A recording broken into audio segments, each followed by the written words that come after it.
क्या कह रहा है, ये क्वेश्चन कह रहा है what are the advantages of negative clippers circuit, यानी कि निगेटिव क्लिपर सर्किट की क्या एडवांटेज है, ये यहां पर पूछा गया है। आगे, for the given input waveform to the given circuit what is the peak value of the output waveform, output waveform की पीक वैल्यू क्या होगी वो यहां पर पूछा गया है। तो अगर इस क्वेश्चन को हम ध्यान से देखें बच्चों, तो दो पार्ट में ये क्वेश्चन पूछा गया है, एक पार्ट में ये न्यूमेरिकल है और एक पार्ट में ये थ्योरेटिकल है। 7 नंबर में ये क्वेश्चन आपका पूछा जा चुका है 2024-25 के पहले सेमेस्टर के एग्जाम में। तो अगर मैं इस क्वेश्चन के मार्क्स को डिवाइड करूं तो ये आपका 2+5 मार्क्स में क्वेश्चन आपका बन जाता है, यानी कि 2 नंबर का थ्योरेटिकल पार्ट है और 5 नंबर में आपका ये न्यूमेरिकल पार्ट पूछा गया है। तो सबसे पहले हम यहाँ पर इसके थ्योरेटिकल पार्ट का आंसर यहाँ पर लिख लेते हैं। तो यहाँ पर लिखेंगे सॉल्यूशन, और सॉल्यूशन में आप लिखेंगे सबसे पहले advantages of negative clipper circuit. तो मैं हेडिंग लिख देता हूं, advantages of negative clipper circuit.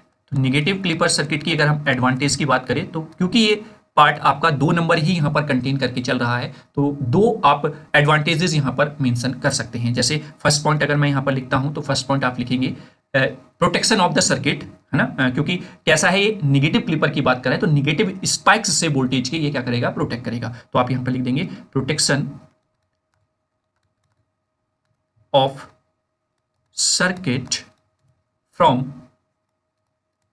Negative voltage spikes.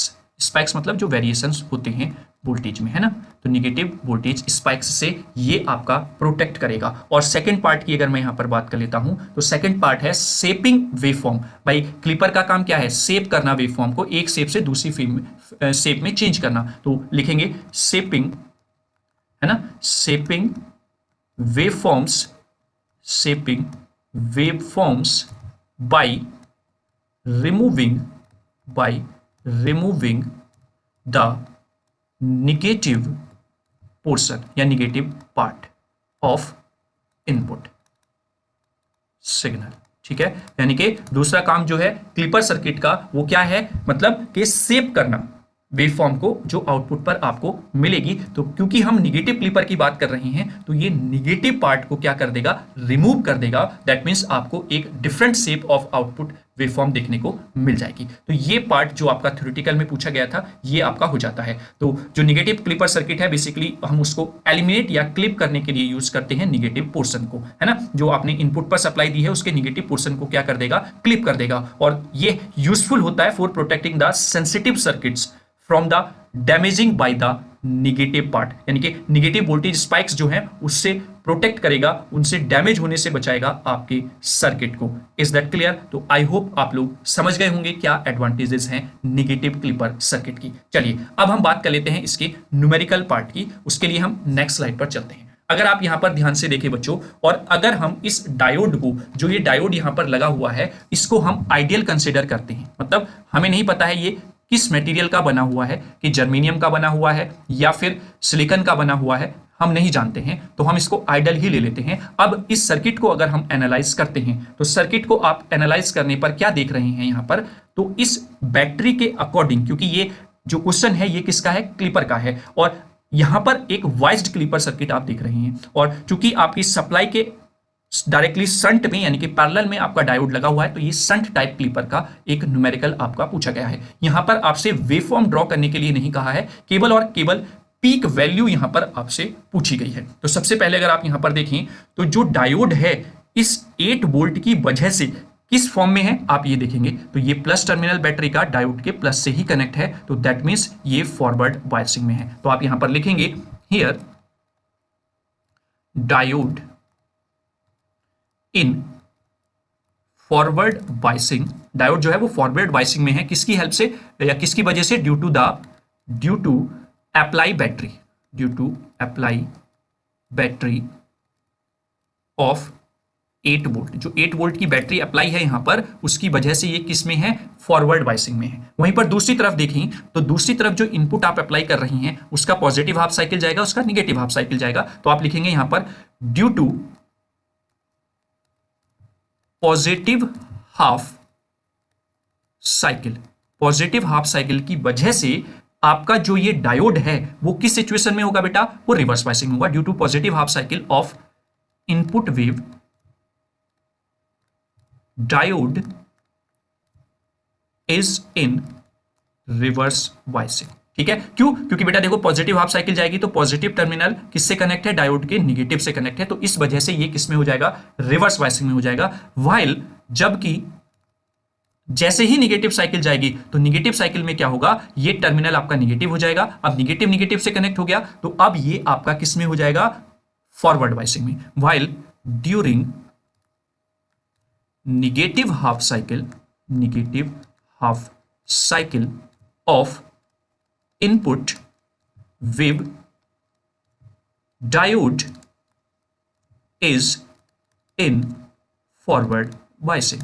ये समझ में आ गया आपको, बायसिंग आपको क्लियर हो गया है। यानी कि जब आप बैटरी के पॉइंट ऑफ व्यू से देखते हैं तो डायोड आपका फॉरवर्ड बायसिंग में है, और क्योंकि बैटरी आपकी डीसी है तो इस वजह से यहां पर वेरिएशन नहीं होगा। जैसा बैटरी की कनेक्शन आपने किए हुए हैं वही कनेक्शन आपके रहने वाले हैं, तो इस बैटरी की वजह से तो डायोड फॉरवर्ड बायसिंग में है। लेकिन जब हम बात करते हैं इनपुट पे जो साइकिल है पॉजिटिव और निगेटिव वो अप्लाई होती हैं, तो उसकी वजह से आपका डायोड एक बार फॉरवर्ड बायसिंग में होगा, एक बार रिवर्स बायसिंग में होगा। फॉरवर्ड बायसिंग में होगा निगेटिव हाफ साइकिल के लिए और रिवर्स बायसिंग में होगा पॉजिटिव हाफ साइकिल के लिए। तो ये आपने बायसिंग की कंडीशन लिख दी है। चलिए अब हम बात कर लेते हैं नेक्स्ट जो उसने पूछा है। तो अगर आप इसको एनालाइज करें पूरी प्रोसेस को तो उसको भी मैं यहां पर लिख देता हूं ताकि आपको आसानी हो जाए इस क्वेश्चन को समझने में। तो अब लिखेंगे आप, so during positive half cycle, जब आप पॉजिटिव हाफ साइकिल अप्लाई कर रही हैं टिल 8 वोल्ट, 8 वोल्ट तक, मतलब सपोज 8 वोल्ट आपका यहां है बच्चों, ये 8 वोल्ट है, ये है ना, तो 8 वोल्ट तक आपका ड्यूरिंग पॉजिटिव हाफ साइकिल भी डायोड किस में रहेगा, फॉरवर्ड बायसिंग में रहेगा, है ना। Till 8 volt diode is in forward biasing. ऐसा क्यों? ऐसा आप इस तरीके से समझ सकते हैं कि अगर आपके पास दो मटेरियल हैं या दो कलर हैं, तो अगर आपने किसी एक कलर का वैल्यू या उसका अमाउंट ज्यादा कर दिया है किसमें, मिक्सचर में, तो आपको वही ज्यादा कलर दिखाई देगा, है ना। तो वैसे ही आपकी जब तक 8 वोल्ट तक आपका इनपुट पहुंचता है तब तक उस सिचुएशन में आपका डायोड फॉरवर्ड कंडीशन में ही रहेगा, यानी कि फॉरवर्ड बायसिंग में ही रहेगा। जबकि पॉजिटिव हाफ साइकिल के लिए हम क्या देख रहे हैं कि पॉजिटिव हाफ साइकिल के लिए आपका डायोड रिवर्स बायसिंग में होना चाहिए था। लेकिन जब तक 8 वोल्ट तक आपकी इनपुट सप्लाई पहुंचती है तब तक आपका फॉरवर्ड बायसिंग में ही रहने वाला है। और वो क्यों रहेगा, ड्यू टू बैटरी। ठीक है, बैटरी की वजह से। समझ गए आप लोग, क्लियर है। वहीं पर सो वी गेट क्या, हमें यहां पर क्या मिलता है, 8 वोल्ट, है ना। We get 8 volt across the output terminal, we get 8 volt across, है ना, अक्रॉस द आउटपुट टर्मिनल। तो आपको 8 वोल्ट मिल जाएगा अक्रॉस द आउटपुट टर्मिनल। देखिए 5 नंबर में है तो ये थ्योरी आपको लिखकर दिखानी होगी। अगर वेवफॉर्म आपसे ड्रॉ कराता तो आप डायरेक्टली वेवफॉर्म ड्रॉ कर लेते, लेकिन उसने यहां पर आपसे वैल्यू पूछ ली है। ठीक है, तो ये आपका 8 वोल्ट आपको आउटपुट टर्मिनल पर दिखाई देगी। मैं यहां रेड से आपका ये वेवफॉर्म बना रहा हूं, ये आउटपुट पर दिखाई देगा आपको, क्योंकि बैटरी है, फिक्स अमाउंट में आपका यहां पर सप्लाई रहेगी। Is that clear? चलिए आगे हम बात कर लेते हैं नेक्स्ट। जैसे ही ये 8 वोल्ट को क्रॉस करेगा, है ना, ठीक है, जैसे ही ये 8 वोल्ट को क्रॉस करेगा तो अब आपका डायोड इस पॉजिटिव हाफ साइकिल के लिए क्या हो जाएगा, रिवर्स बायस में हो जाएगा। तो अब आप नेक्स्ट लिखेंगे, यहां पर मैं कलर चेंज कर लेता हूं ताकि आपको नीट एंड क्लीन तरीके से सारी चीजें पता चल जाए। अब आप लिखेंगे यहां पर आफ्टर 8 वोल्ट के बाद, यानी कि जब भाई इनपुट सप्लाई जो है उसका पॉजिटिव हाफ साइकिल तो 16 तक जा रहा है ना, तो जैसे ही 8 से ऊपर जाएगा, है ना, आफ्टर 8 वोल्ट डायोड कंप्लीटली, है ना, completely goes into reverse bias condition, है ना, रिवर्स बायस कंडीशन। क्यों बेटा? क्योंकि अब क्या है, अब एसी सप्लाई जो थी उसका जो 8 वोल्ट के अब सिनेरियो चला गया है, तो अब ये बैटरी का काम हो गया है खत्म। अब इस बैटरी का असर हो गया है 0। अब जैसे ही 8 वोल्ट से ग्रेटर हुआ तो अब इस पॉजिटिव हाफ साइकिल का असर होने वाला है डायोड के ऊपर, और उस सिचुएशन में आपका डायोड रिवर्स वाइसिंग में चला जाएगा कंप्लीटली, क्योंकि उसके बाद 16 तक रिवर्स वाइसिंग में ही रहने वाला है। ठीक है, completely in the reverse biasing till, कब तक बेटा? टिल 8 वोल्ट लेवल, 8 वोल्ट के लेवल तक आपको रिवर्स वाइसिंग में ही देखने को मिलेगा। मैं क्यों कह रहा हूं ऐसा? क्योंकि ये आपका ट्रायंगुलर वेवफॉर्म में नीचे की तरफ जब आएगा तो यहां पर भी तो बेटा 8 वोल्ट का लेवल देखने को मिलेगा ना, तो यहां तक आपका वो डायोड किस में रहेगा?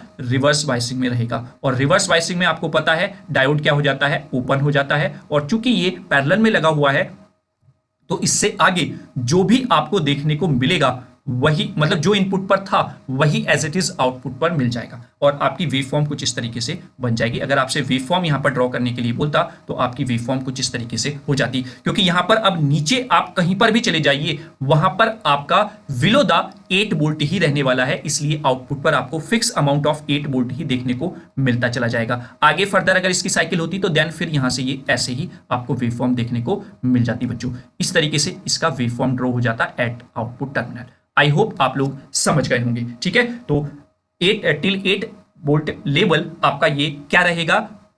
रिवर्स वाइसिंग में ही रहेगा। एंड वी गेट, हमें क्या मिलेगा? We get same output as input voltage, input voltage के सेम आउटपुट वोल्टेज आपको देखने को मिल जाएगा। ठीक है, तो ये आपका हो गया है वेवफॉर्म वाला पार्ट। अगर आपसे वेवफॉर्म ड्रॉ कराता, लेकिन वेवफॉर्म ड्रॉ नहीं कराई है, उसने पूछा क्या है वो हम यहां पर देख लेते हैं। उसने कहा है peak value of the output waveform, output waveform की पीक वैल्यू क्या है वो यहां पर पूछा गया है। तो अगर आप इस वेवफॉर्म को देखें, जो कि मैं इधर यहां पर ड्रॉ कर लेता हूं बच्चों सेपरेटली, तो यहां पर पीक वैल्यू क्या है? ये आपका 8 वोल्ट आपको पीक वैल्यू यहां पर देखने को मिल जाएगी। तो ये आपका आंसर हो जाएगा यहां पर 8 वोल्ट।